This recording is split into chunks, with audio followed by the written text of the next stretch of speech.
They thought their story was over 35 years ago. Life moved on, families were built, secrets were buried, and time passed quietly.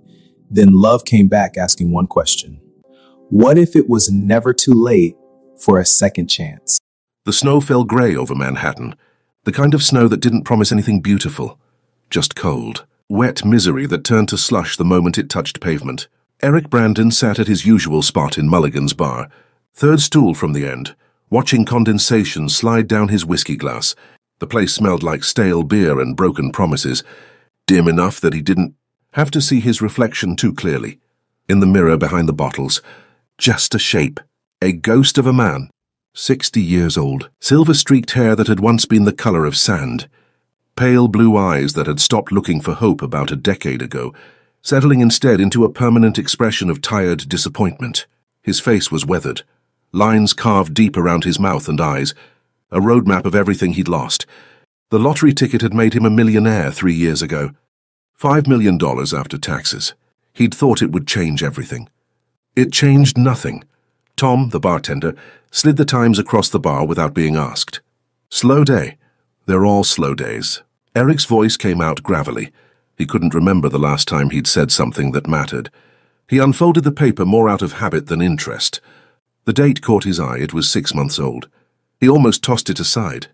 What was the point of reading old news? But his hands moved automatically to the business section anyway.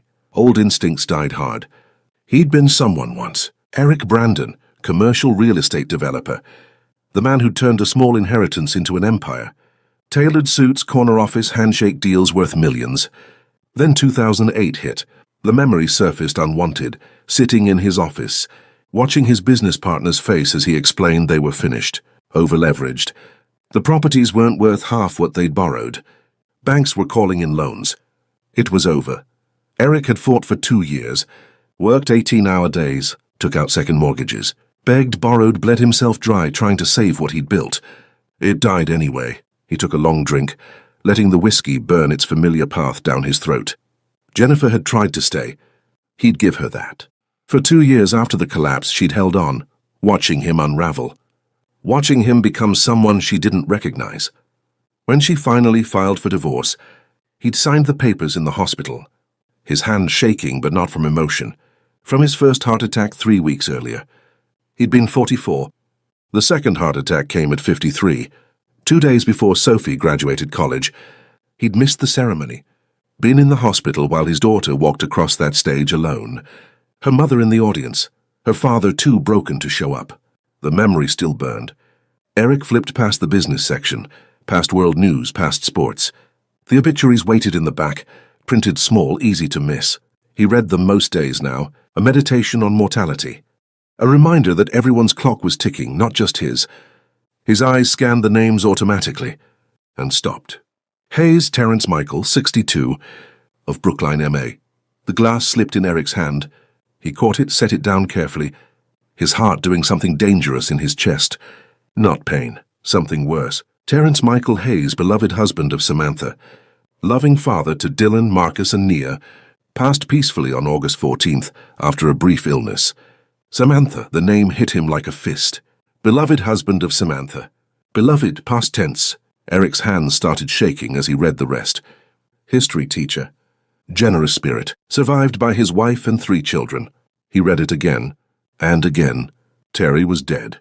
Samantha was a widow. Samantha was single. The thought came bright and terrible. After 35 years, she's free. Eric pushed the paper away, stared at his whiskey. His pale, weathered hands trembled against the dark wood of the bar.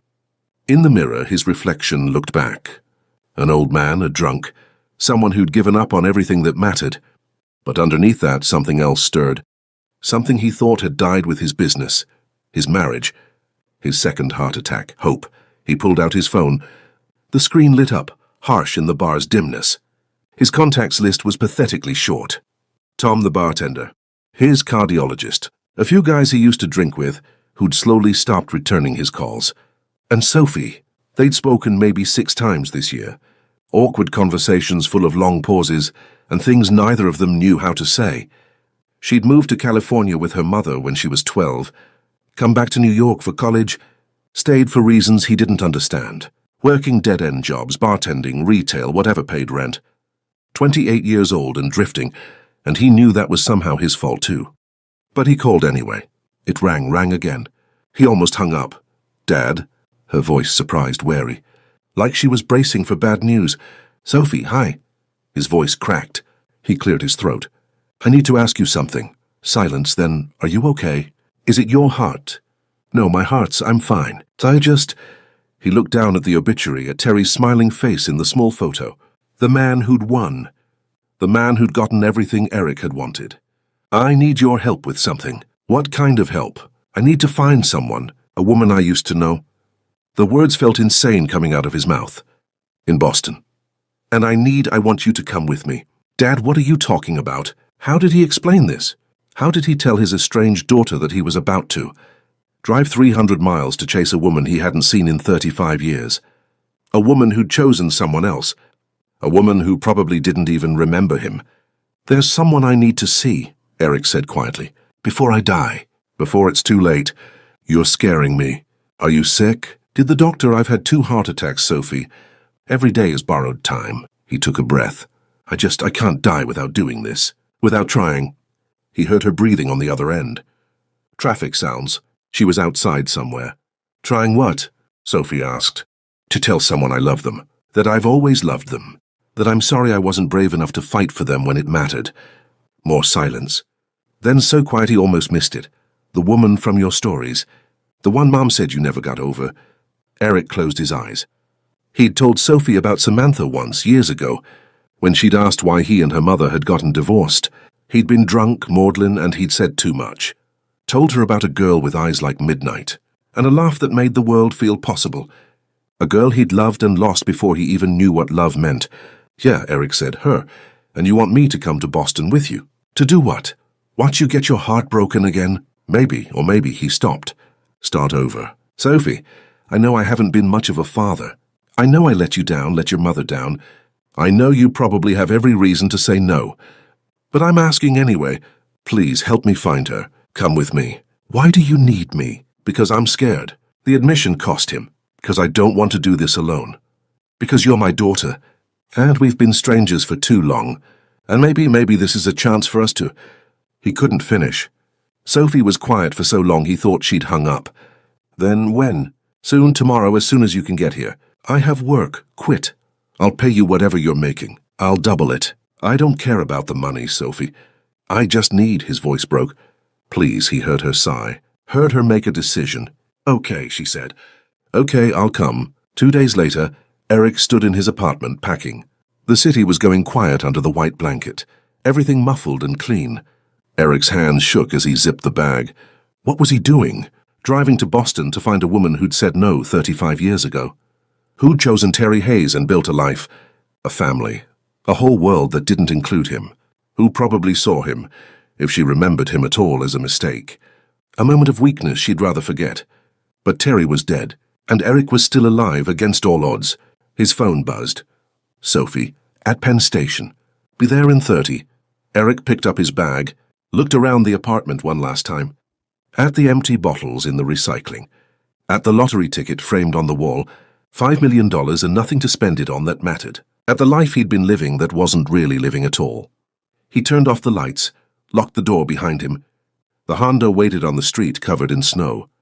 Eric brushed it off with stiff, cold fingers, his breath clouding in the freezing air. The city hummed around him.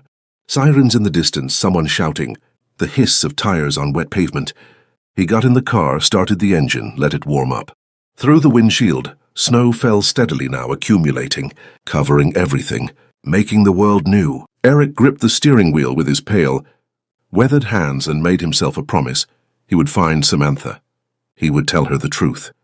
And whatever she said, yes or no, love or rejection, at least he would have tried. At least he would have lived. The snow kept falling as he waited for his daughter, ready to drive into whatever came next. The car smelled like stale coffee and nervous anticipation. Eric gripped the steering wheel of his Honda, heading north on I-95, as Manhattan dissolved into rearview memory. Beside him, Sophie sat with her duffel bag wedged between her feet, staring out at the landscape rolling past, industrial sprawl giving way to stretches of winter-bare trees, snow melting in ugly patches along the roadside. February in the northeast was the ugliest season. Everything dead and waiting, caught between what was and what might be. They'd been driving for an hour in near silence. The kind of silence that happens between two people who don't know how to talk to each other anymore. Eric kept stealing glances at his daughter. Light brown skin, loose curls pulled into a ponytail, hazel eyes that looked so much like his. It hurt. 28 years old, and she'd grown up while he was busy drowning. "You look different," Sophie said suddenly. Eric glanced at her. "Different how?" "Awake." She turned to face him. "I haven't seen you like this since I was a kid. Since before everything. Before the collapse. Before the divorce. Before he became a man who lived in bars and waited to die." "I feel different," Eric admitted. "Like I'm actually going somewhere instead of just running out the clock?" Yeah, the highway stretched ahead, grey and endless. A truck rumbled past. Eric merged into the right lane, letting faster traffic flow around them. His hands were steady on the wheel, steadier than they'd been in years. "Tell me about her," Sophie said. "About Samantha. Not the version you told me when you were drunk. The real story." Eric's chest tightened. "That's a long story. We've got 3 hours." So he told her about Samantha Williams, brilliant, beautiful, with deep brown eyes that saw right through, pretense and a laugh that could light up a room. About how she'd been dating Terry Hayes since their freshman year of college. How everyone knew they'd get married someday. About how Eric had loved her from a distance for 2 years, content to be her friend because being near her was enough. Then Terry cheated, Eric said, his voice going quiet. Some girl from his econ class. Samantha found out at a party, walked in on them. She was devastated. Sophie listened, silent. "She came to my dorm that night, 3 in the morning, freezing cold, crying so hard she could barely breathe, wearing my old NYU sweatshirt she'd borrowed and never returned." Eric could still see it, Samantha in his doorway, her natural afro dusted with snow, her smooth dark skin wet with tears. I'd never seen her like that. "So broken, what did you do?" I held her. For hours. Just held her while she cried and talked about how stupid she felt, how she should have known Terry would do this, and I told her she wasn't stupid, that she deserved better, that any man who'd cheat on her was an idiot. The landscape blurred past. Connecticut signs appeared, disappeared. Around 5 in the morning we stopped talking. Eric continued. "We were just looking at each other, and she kissed me." Sophie's breath caught. "I tried to stop her," Eric said quickly. "I told her she was hurting, that she didn't really want this." But she said, his voice cracked. She said she wanted to feel something other than pain, that she needed to know someone could want her, love her the way Terry didn't. "So we crossed that line." Eric's pale, weathered hands tightened on the wheel. "It wasn't just sex, Sophie. It was, we made love. Slow and gentle and real. And afterward we held each other. And I thought maybe finally she saw me the way I'd always seen her. But she didn't. The next morning I woke up to her getting dressed, moving quietly like she didn't want to wake me. But I was already awake. I said her name and she just froze. The memory still hurt after all these years. She said, "Eric, this was a mistake. I was confused and hurting, and we shouldn't have done this." I tried to tell her I loved her, that we could be good together. But she was already shaking her head. She went back to Terry, forgave him. They got married few months later. Eric exhaled slowly, and I tried to move on. Sophie was quiet for a moment. "Then you married Mom. I married your mother 5 years after. Samantha's wedding." Jennifer was. She was different from Samantha. Steadier, calmer. She made me feel normal again, like I could build a life that wasn't about chasing someone who didn't want me. "Did you love her?" I did. Eric meant it. Not the same desperate, consuming way I loved Samantha. But I loved her. We built something good, Sophie. The business was thriving. We bought the house in Queens, had you? For 12 years, I was genuinely happy. Then what happened? Sophie's voice was gentle, but she needed to understand. Eric took a breath. Life happened. The market crashed in 2008. I'd made bad investments, over-leveraged everything. The business started bleeding money. I worked 18-hour days trying to save it. Took out loans we couldn't afford. But it all fell apart anyway. And Mom, your mother was patient at first, but watching everything disappear, the stress, the fear of losing the house, it changed us. We started fighting about money, about the future, about things that shouldn't have mattered, but suddenly did. Sophie reached over, touched his arm. When did you start drinking? After the business went under. After we lost the house, had to move to that cramped apartment. After your mother looked at me one day, and I could see she didn't recognize the man she'd married. Eric's voice went hollow. The divorce wasn't about Samantha. It was about two people who couldn't survive what life threw at them. Jennifer deserved better than watching me give up. Eric's voice softened, but I'd think about Samantha sometimes, late at night, wondering if she was happy with Terry. If that night ever crossed her mind the way it crossed mine. You had a heart attack. First one came right before she filed. I was in the hospital when she brought me the papers. I signed them with a shaking hand, and I remember thinking, this is what failure looks like, complete and total. Dad, the drinking got worse after that. The loneliness, the emptiness, having nothing to wake up for. I lost my way, Sophie. I know I did. I became someone I didn't recognize. They drove in silence. Signs for a rest stop appeared ahead. Let's stop, Sophie said. I need coffee. And we need to find her. The rest stop was depressing. Fluorescent lights, stale donuts, truckers hunched over bad coffee, but it had Wi-Fi and Sophie had her laptop. They claimed a table by the window. Outside, the snow had lightened to occasional flurries, but the sky remained heavy and grey, threatening more. Okay, Sophie said, fingers flying over the keyboard. Samantha Hayes, Boston area. Let's see what exists. Eric watched her work. This daughter he barely knew and felt a wave of gratitude. She could have said no. Could have told him he was pathetic. But she was here. Tell me what she was like, Sophie said, eyes still on the screen. Not just that night. Before. She wanted to change the world, Eric said. Studied journalism, dreamed of writing for the Times, exposing corruption, giving voice to people who didn't have one. She was so passionate about everything, social justice, literature, music. She'd drag me to poetry readings and protests and art galleries. Sounds like she loved life. She did. That's what I loved most about her. How alive she was. Like she was experiencing everything at full volume, while the rest of us were on mute. Sophie's fingers stilled. Found her. Eric's heart stuttered. Sophie turned the laptop. There on the screen was a Facebook profile. Samantha Hayes. The profile picture showed a woman in a garden, silver-streaked natural hair catching sunlight, her rich brown skin still smooth and beautiful. Those deep brown eyes looked at the camera with warmth and unmistakable sadness. Eric couldn't breathe. Brookline, Massachusetts, Sophie read. Works at Brookline Public Library. She clicked through. 3 adult children, Dylan, Marcus, and Nia. The names washed over Eric. Samantha had built a whole life. A family. A world he'd never been part of. Sophie kept scrolling. Last post was a few months ago. A memorial for Terry. She paused. Dad, do you want to read it? Yeah, she turned the screen again. The post was simple, devastating. Missing you today and every day. 35 years wasn't enough. Love you always, Terry. Below it, dozens of comments. People offering condolences, sharing memories, telling Samantha they were praying for her. She really loved him, Eric said, his voice barely above a whisper. That doesn't mean she can't love you too. Eric stared at Samantha's photo, at the evidence of grief in her eyes, the silver in her hair, the life lived without him. What if I'm too late, he asked. What if she's moved on, met someone else? What if she doesn't even remember? Dad. Sophie's hazel eyes met his. You drove this far. Don't stop now. She clicked back to the profile, scrolled through photos. Family gatherings. Samantha with her children. Samantha at the library. Samantha and Terry at someone's wedding. His arm around her waist, both of them smiling. A life. Complete without Eric.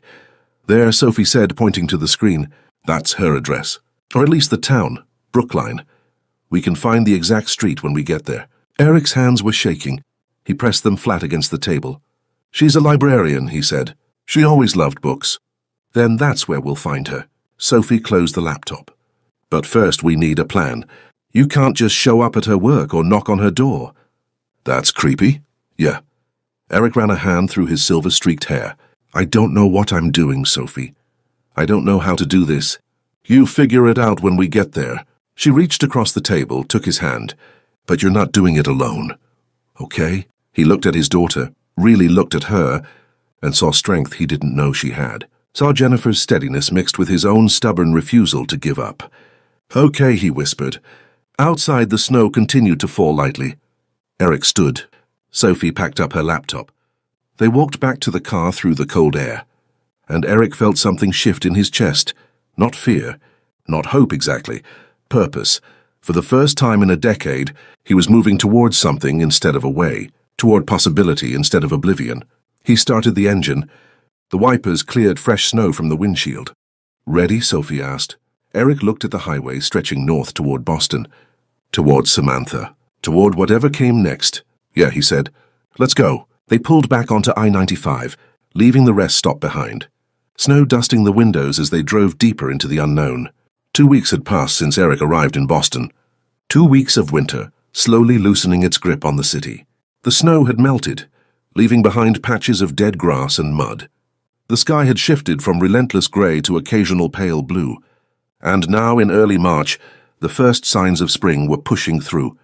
Crocuses in purple and white, brave and stubborn, breaking through the thawing earth. Eric stood at the window of the small rental house on Beacon Street, 2 blocks from where Samantha lived, and watched the transformation.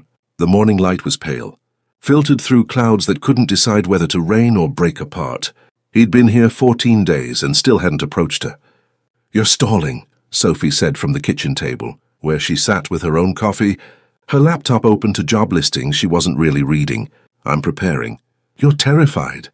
Eric turned from the window.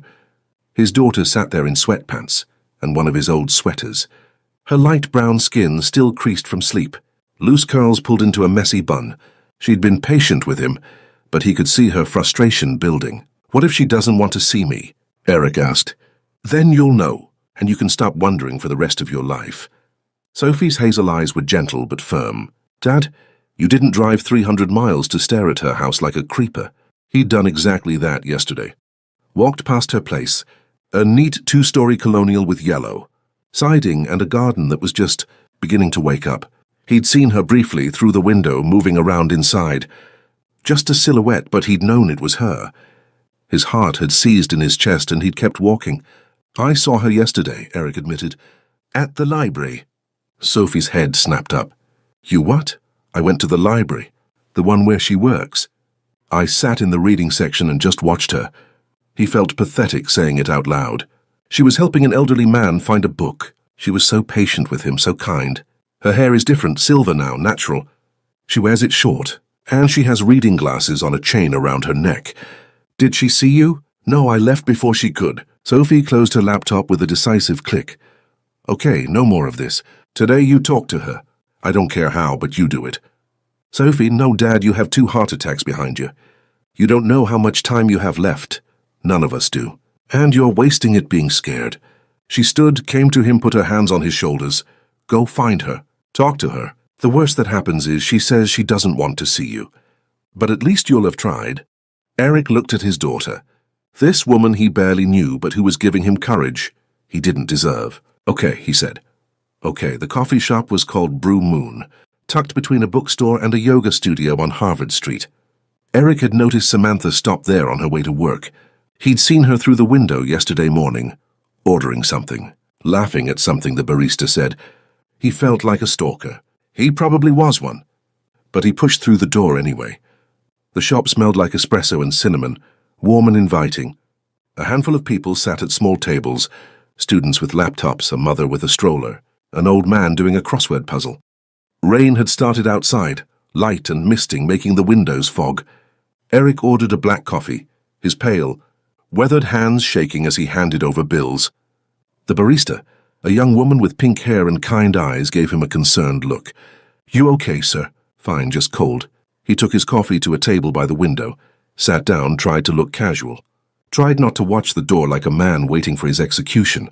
10 minutes passed, 15. Maybe she wouldn't come today. Maybe she'd gone straight to work or called in sick or... The door opened, and there she was.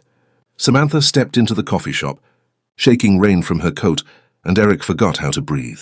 58 years old, and she was still the most beautiful woman he'd ever seen. Her rich brown skin glowed even in the grey morning light, smooth except for laugh lines around her eyes and mouth. Her silver-streaked natural hair was cut short, elegant, framing her face. She wore a navy blue coat, jeans, comfortable shoes, and when she turned toward the counter, he saw her profile, the curve of her cheek, the graceful line of her neck. And he was 25 years old again. Completely and hopelessly in love, she ordered, and the barista said something that made her laugh. That laugh, God. That laugh he'd carried in his chest for 35 years. It started deep and spilled out unguarded and real. Eric's coffee cup rattled against the saucer. His hands wouldn't stop shaking. Samantha turned, waiting for her drink, and her eyes swept the cafe, and stopped on him. For a moment, nothing. Her deep brown eyes registered a stranger. Moved on, came back. Narrowed slightly, widened. Recognition hit her like a wave. Eric? His name in her voice, hoarse, shocked, disbelieving. He stood, nearly knocked over his chair, caught it. Hi, Samantha. She didn't move. Just stood there, one hand pressed to her chest, staring at him like he was a ghost. Maybe he was. What? She swallowed. What are you doing here? Having coffee. It came out stupidly, and he wanted to kick himself. The barista called her name. Samantha collected her cup, some complicated latte. But her hands were shaking now too, he noticed. Her darker, steadier hands that he'd once held, once kissed, now trembling as she wrapped them around the paper cup. She crossed to his table slowly, like she was approaching something dangerous. Please, Eric gestured to the empty chair. I should go. I have to get to work. Please, just 5 minutes. Samantha looked at the door at him, at the rain streaking the windows. Then she sat. Up close he could see everything. The silver threaded through her hair like starlight. The faint scar above her left eyebrow, that was new. The way her deep brown eyes held sorrow now. A weight that hadn't been there before. But also strength, survival. You look good, Eric said, and immediately felt like an idiot. You look old, Samantha replied. Then her hand flew to her mouth. Eric, I'm sorry. I didn't mean no, you're right, I am old. He tried to smile. 60, 2 heart attacks. More grey hair than brown now. I read about your lottery win. In the Times, few years back.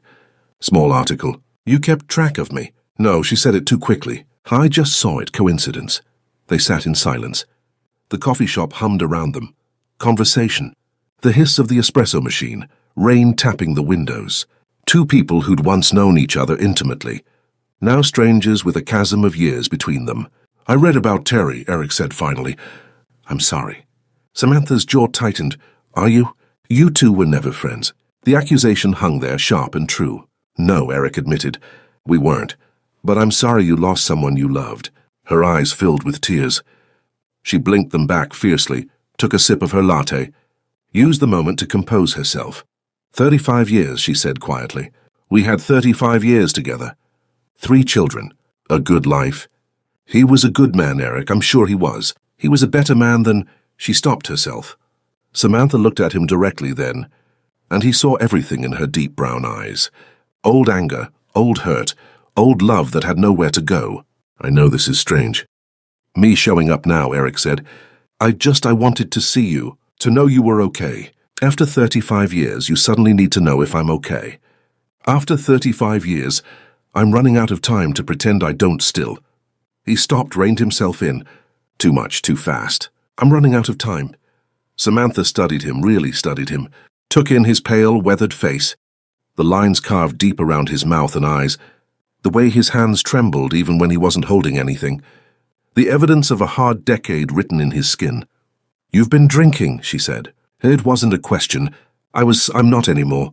Been sober 2 weeks. 2 weeks. A ghost of a smile. What happened 2 weeks ago? I read Terry's obituary, and I decided to stop dying and start living. The words landed between them like stones in still water. Samantha's eyes searched his face. Eric, what do you want from me? Everything, he thought. Your time. A chance to be who I was before life broke me. To see if what we had that night was real or just grief and loneliness colliding in the dark. A walk, he said instead. Tomorrow, just a walk. We can talk or not talk. Whatever you want. I don't think that's a good idea, please. The rain picked up outside, drumming harder against the windows. Someone opened the door and cold, wet air rushed in. Samantha pulled her coat tighter. Why now, she asked. Why show up now when things are finally? Her voice broke. I'm sorry. I know the timing is terrible. But Samantha, I'm 60 years old. My heart is giving out. I don't know if I have a year left or 5 or just months. And I couldn't, he had to stop, breathe. I couldn't die without seeing you one more time. Without telling you that what happened between us mattered. That you mattered.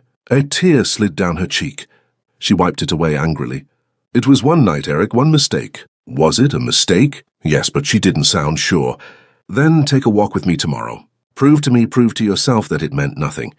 That I'm just a ghost from your past who needs to be laid to rest. His pale blue eyes held hers. One walk, Samantha. Then I'll leave you alone if that's what you want. She was quiet for a long time. Outside, the rain softened to drizzle.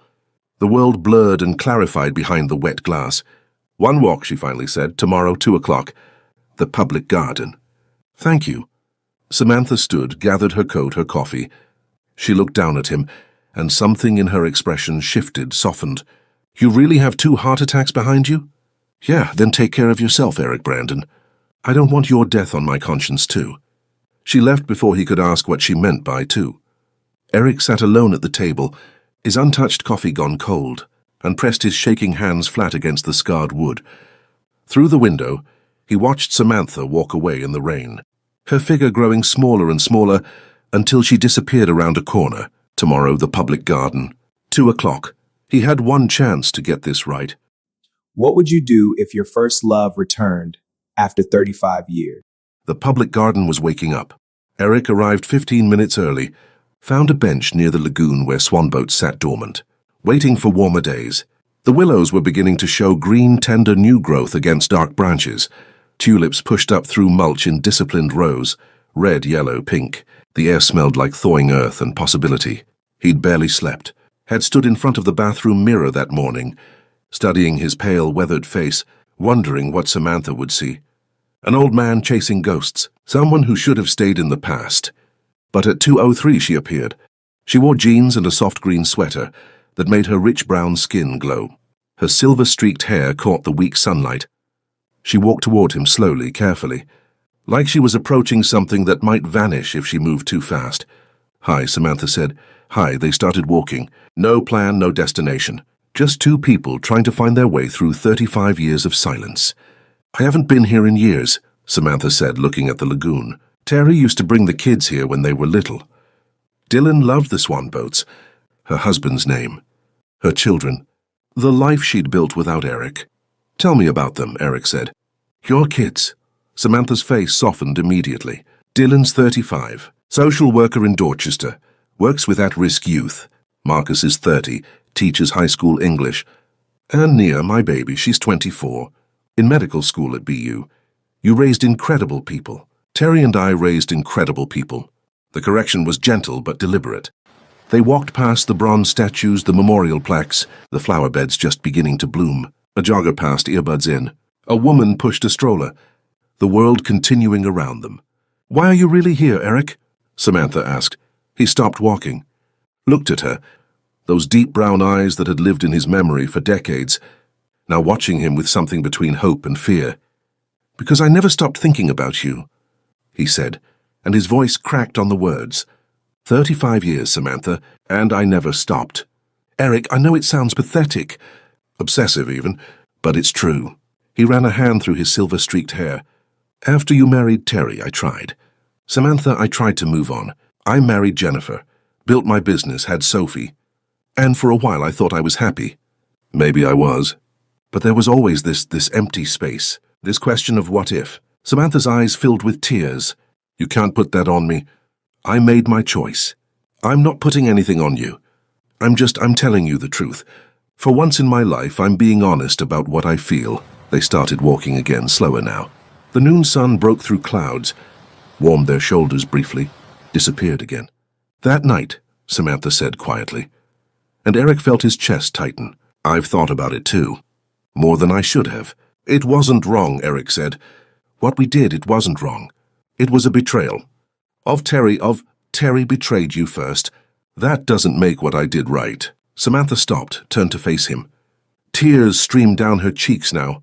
Eric, I came to you because I was broken. Because I needed someone to make me feel like I wasn't worthless. And you were so gentle with me, so kind. You treated me like I was precious. You were precious. You are, but I used you. Her voice broke. I used your feelings for me to make myself feel better. And then I threw you away the next morning like it meant nothing. It meant everything to me, I know. And that's what I've carried all these years. The guilt of knowing I hurt you, that I broke your heart when you'd done nothing but love me. Eric reached for her hand. She let him take it, her darker fingers trembling in his pale, weathered ones. "You want to know why I really went back to Terry?" Samantha asked. "Why?"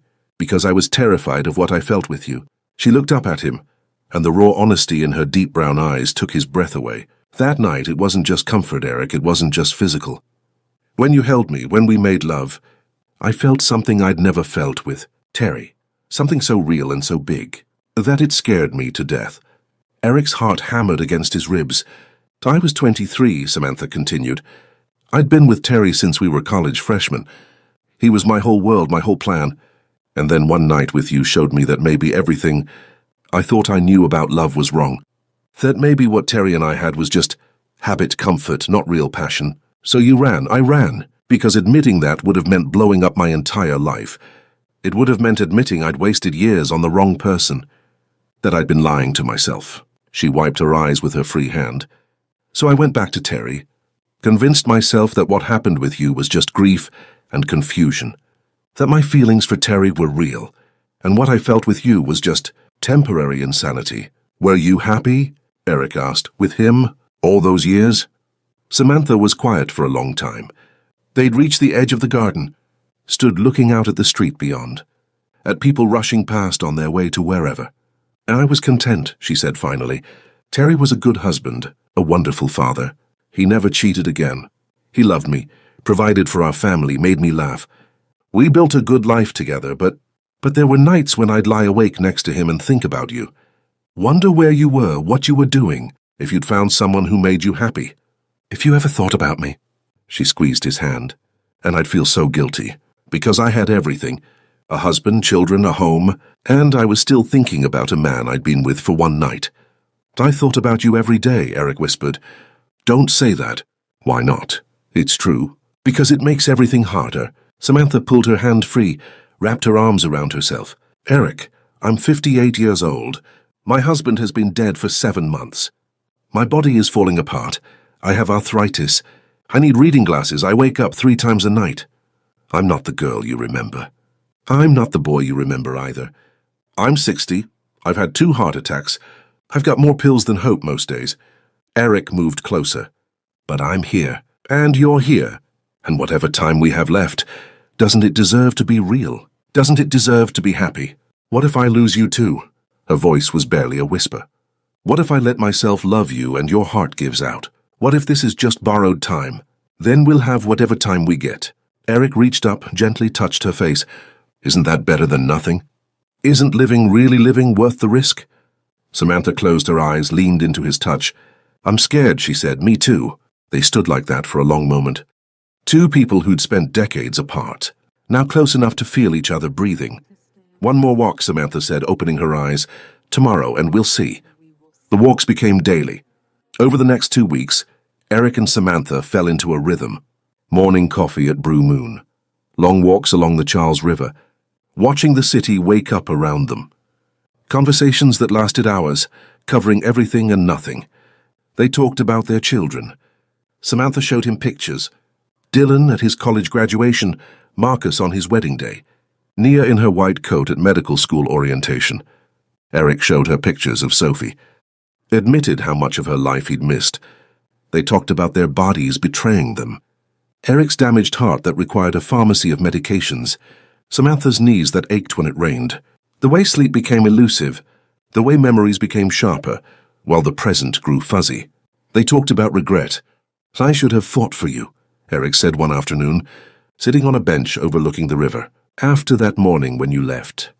I should have shown up at your door, told you I loved you, refused to let you go back to him. I wouldn't have chosen you." Samantha said gently, "Not then. I wasn't ready, and now?" She looked at him, really looked at him, at his weathered face, his tired eyes, the evidence of a hard decade written in every line, but also at something deeper, at the man who'd driven 300 miles to find her, who'd waited 2 weeks to approach her, who looked at her like she was still the most beautiful thing he'd ever seen. "Now," she said slowly, "I think I might be." Eric's breath caught. "I'm not promising anything," Samantha continued. "This is complicated. My children don't know about you, about our history. Dylan especially." She stopped, something flickering across her face. Pain maybe, or fear. "What about Dylan?" "Nothing. Just he was very close to Terry. This will be hard for all of them, seeing me with someone else. She took Eric's hand. But I want to try, if you're willing to be patient, if you're willing to let this be slow. I've waited 35 years, Eric said. I can wait a little longer. Samantha leaned her head on his shoulder. They sat like that as the sun moved across the sky, as joggers passed and dogs barked and the river flowed steadily onward. Eric, yeah? Thank you for coming back. He kissed the top of her head, breathed in the scent of her, something floral and clean and utterly Samantha. Thank you for letting me, he whispered. The city hummed around them, alive with spring and second chances. And for the first time in a decade, Eric felt his heart, that stubborn muscle, beat with something other than just determination to keep going. It beat with hope. Spring bloomed fully across Boston, and Eric and Samantha bloomed with it. April arrived with apple blossoms drifting through the air like confetti, warm breezes carrying the scent of things growing, golden light stretching longer each evening. The city felt alive, awakening, full of promise. Eric and Samantha stopped holding back. They had dinner at her house, just the two of them at first, testing what it felt like to be together in the space she'd shared with Terry. Family photos still lined the walls. Terry's reading glasses still on the side table. Samantha watched Eric take it all in, searching his face for judgment. Eric paused at a photo of Samantha and Terry on their wedding day. You look happy, he said simply, and meant it. She'd cried then and he'd held her, and somehow it felt right, honoring what she'd had while building something new. They went to concerts at the Hatch Shell, walked the Freedom Trail like tourists, had coffee in North End cafes. Samantha introduced him to her favorite bookstore, where she spent hours browsing. Eric took her to a jazz club, remembering she'd loved Coltrane. They talked about everything. The future and fears of fading time, their children, and the weight of parental guilt. The strange gift of finding each other again when they'd both thought it was too late. And one night in May, sitting in her garden under stars, Samantha said, I need to tell you something. Something I've never told anyone.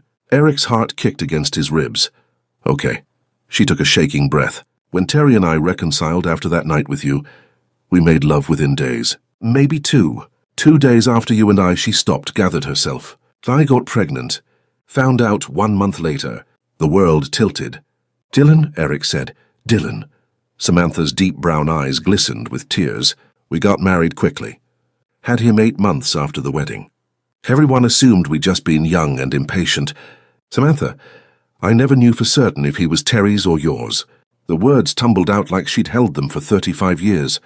The timing, it could have been either of you. And I never wanted to know because asking the question would have destroyed everything. My marriage, my family, Dylan's sense of who he was. Eric couldn't speak. His pale, weathered hands gripped the garden bench. Terry loved him from the first moment, Samantha continued, her voice thick with emotion. He was Dylan's father in every way that mattered. And I told myself that was enough. That biology didn't matter. That some questions were better left unasked. But you thought about it sometimes. She wiped her eyes.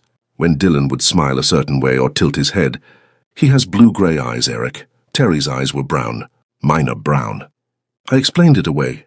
Recessive genes, Terry's mother had blue eyes. But sometimes I'd look at him and wonder. Eric turned to face her. Does Dylan know? That you were with someone else? No, I never told Terry either. It's been my secret. My burden. She met his eyes. But if we're going to do this, really do this, I can't keep secrets anymore. Dylan deserves to know the truth. What if he's mine? Then he's yours. And we'll deal with it together. Samantha took his hand. But Eric, I need you to understand, Terry was his father. Blood doesn't change that. Nothing can change that. I know, Eric's voice broke. And I'm grateful Terry was there. That Dylan had a father who loved him. Will you? Samantha's voice trembled. Will you meet him, before we tell him anything? Just meet him as the man I'm seeing. Yes, please, I'd like that. Dylan came to dinner the following Sunday. Eric's hands shook as he helped Samantha set the table. Sophie had offered to come, to provide moral support, but Eric had declined. This needed to be just them. The doorbell rang at 6. Dylan Hayes stood on the porch, medium brown skin, sandy brown hair catching the evening light. And those eyes. Blue-gray eyes that looked so familiar it hurt. Mom. Dylan hugged Samantha, then turned to Eric, extending his hand. You must be Eric. I've heard a lot about you. Eric shook his hand. his son's hand maybe, and managed to speak. "Good to meet you." Dylan. Dinner was careful, polite. Dylan asked Eric about New York, about his life. Eric asked Dylan about his work with at-risk youth. Samantha watched them both, her deep brown eyes moving between them, seeing things Eric couldn't begin to imagine. "So you and Mom knew each other in college?" Dylan asked over coffee. "We did, long time ago. And you just reconnected, after all these years?" Eric looked at Samantha. She nodded slightly. "I read about your father passing," Eric said carefully, "and I wanted to check on your mom, make sure she was okay." Dylan's expression shifted, something guarded entering his blue-gray eyes. "My dad was a great man. I'm sure he was. He loved my mom more than anything. Loved all of us." "Dylan," Samantha's voice was gentle. "I just want to make sure," Dylan looked at Eric directly, "that you're not trying to replace him, because no one could." "I'm not trying to replace anyone," Eric said quietly. "Your father gave your mother 35 years of love, and gave you everything a father should. I could never replace that. I wouldn't want to." Some of the tension left Dylan's shoulders. After he left, Samantha sat on the couch, buried her face in her hands. "He needs to know," she said, "soon, before this goes any further." 3 days later, Samantha asked Dylan to come back. Eric waited in the kitchen while mother and son sat in the living room. He couldn't hear the words, but he heard Samantha's voice break, heard Dylan's sharp intake of breath, heard silence that stretched so long, Eric thought his heart might stop. Then Dylan appeared in the kitchen doorway. "She says you might be my biological father." Eric stood slowly. "Yeah, we don't know for sure. But yeah, it's possible." "Why didn't you ever?" Dylan stopped. "You didn't know, did you?" "No, neither did your mom." "Not for certain." Dylan leaned against the doorframe. His hands were shaking.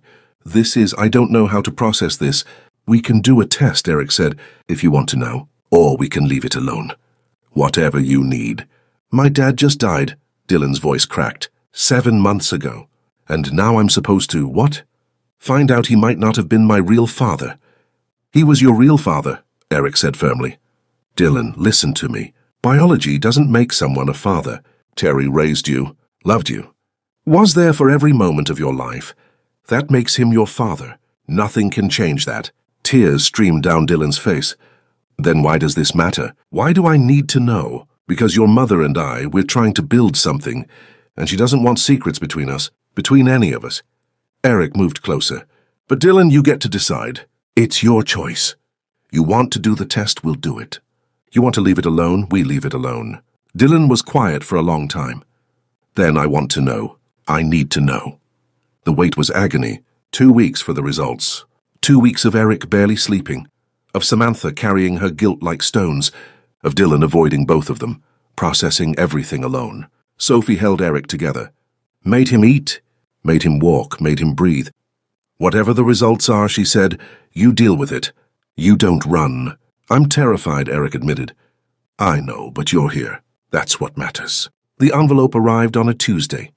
Eric, Samantha, and Dylan sat in Samantha's living room. The envelope lay on the coffee table between them, like something alive.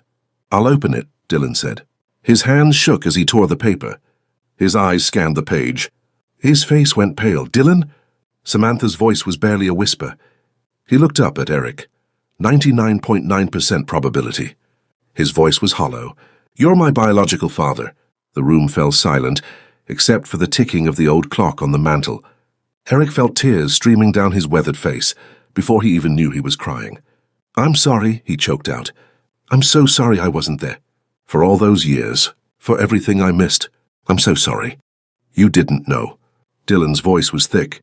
"Neither did Mom." "That doesn't make it hurt less," Eric said, "knowing I have a son who grew up without me." "I grew up with a father," Dylan said firmly. "A damn good one." Samantha was sobbing now, her hands pressed to her mouth. Eric looked at the ceiling, at the sky beyond. "Terry, wherever you are, thank you. Thank you for being the father I couldn't be, for loving our son, for giving him everything I couldn't." Dylan stood abruptly, paced to the window. Eric and Samantha waited, holding their breath. Finally, Dylan turned. His blue-gray eyes, Eric's eyes, were red but clear. "This is going to take time," he said. I can't flip a switch and suddenly have a father again. That's not fair to Dad's memory." "I understand," Eric said, but Dylan's voice softened. Maybe we can try coffee, talking, getting to know each other, slowly. However slow you need. Okay, Dylan nodded. Okay. Summer settled over Boston with golden warmth. 3 months had passed since the DNA results. 3 months of careful healing. Dylan meeting Eric for coffee every Sunday, asking questions about his childhood, his grandmother, his medical history. 3 months of Sophie and Dylan becoming siblings, tentatively at first, then with genuine warmth. 3 months of Samantha and Eric learning how to love each other in the present, not just the memory of what they'd been. One evening in late August, Eric asked Samantha to meet him at the public garden, the place where they'd taken their first walk together, where everything had begun again. She found him by the lagoon, standing near the bench where they'd first sat. The swan boats glided past carrying tourists and couples. The air smelled like summer flowers and fresh-cut grass. "You look nervous," Samantha said, reaching for his hand. Eric's pale, weathered fingers trembled in her darker, steadier ones. "I am. Why?" He turned to face her fully. The evening light caught the silver in both their hair, made them glow like they were lit from within. "For 35 years, I carried you with me," Eric said, his voice thick with emotion. "Through everything, the success, the failures, the loneliness. You were always there, this constant presence I couldn't let go of. And I spent so long thinking it was too late, that some chances only come once." Samantha's deep brown eyes filled with tears. "But then I found you again, and you let me in. You gave me a chance I never thought I'd get." He reached into his pocket with shaking hands, pulled out a small velvet box. "Samantha, I know we're not young anymore. I know my heart is barely holding together. I know we might only have a few years, or months, Eric, but whatever time we have left, I want to spend it as your husband. I want to wake up next to you every morning. I want to hold your hand when you're scared. I want to be there when Dylan graduates from whatever comes next. When Sophie finds her way, when our grandchildren, if we're lucky enough, come into this world." He opened the box. A simple diamond ring caught the light. "Marry me, Samantha, not because we're running out of time, but because we deserve to finally choose each other, completely, without fear." Tears streamed down Samantha's face. She looked at the ring, at Eric's pale blue eyes full of hope and terror, at the life they could still build together. "Yes," she whispered. "Yes, Eric, I'll marry you." He slipped the ring onto her finger with trembling hands, and she pulled him into a kiss that tasted like tears and laughter. And 35 years of waiting finally coming to an end. Behind them, people on the swan boats applauded. A child pointed and said, "Mommy, that old man just got engaged." Eric and Samantha pulled apart, laughing through their tears. "Old man," Eric said, shaking his head. "We are old," Samantha said, touching his weathered face. "And I wouldn't have it any other way." Eric and Samantha married in September in the public garden, under trees heavy with late-season leaves. Samantha wore a simple cream dress. Eric wore navy. Sophie stood beside her father, crying. Dylan stood beside his mother, still cautious, still processing, but there, present, trying. Marcus and Nia stood with their brother, and between them all a small terrier mix Eric had adopted, a scrappy rescue who'd needed a home as much as Eric had needed purpose. The officiant smiled. "Eric and Samantha have chosen to speak their own vows." "Eric?" Eric took both of Samantha's hands in his, looked into her deep brown eyes. "Samantha, I've loved you for 35 years, from a distance in memory, and now finally standing right here.